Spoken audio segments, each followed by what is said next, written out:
The three highs as the price of success. Kim, the presidential chief of staff for policy, recently described Korea's combination of high interest rate, high inflation, and a weak currency, the so-called three highs, as the cost of success, accompanying the country's economic advance into a new stage, rather than a sign of crisis. In a Facebook post titled "The Cost of Success," uploaded on Sunday, Kim argued that the current turbulence should be viewed as friction from a leap forward, rather than evidence of economic instability. Earlier this month, he also drew attention by mentioning the possibility of a national dividend funded through excess tax revenue expected from the semiconductor boom. As Kim pointed out, Korea's economic condition differ from those of past crises. Surging semiconductor exports have pushed the current account surplus to record levels. Corporate earnings have improved, and foreign exchange reserves have grown substantially.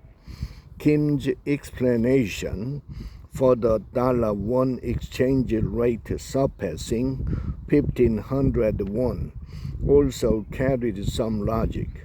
He argued that the recent weakness of the Korean won stemmed less from a shortage of foreign currency than from demand for dollars by foreign investors cashing out gains from the rapidly rising KOSPI.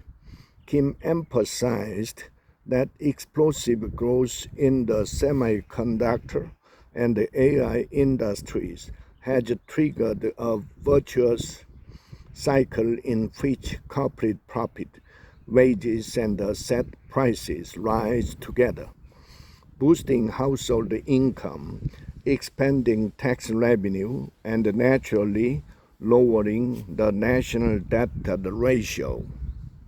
Yet his remarks appeared to treat high interest rate and inflation merely as temporary friction accompanying growth, while overlooking concerns surrounding expansionary fiscal policies and excessive liquidity measures that contribute to rising prices and exchange rate volatility.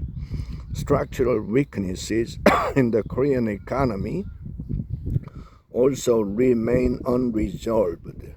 Treating the three highs simply as the price of success risk encouraging complacency in crisis management.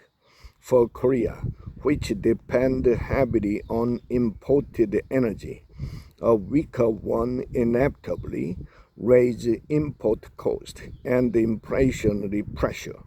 High borrowing costs are placing pressure on households, small businesses, and self-employed workers.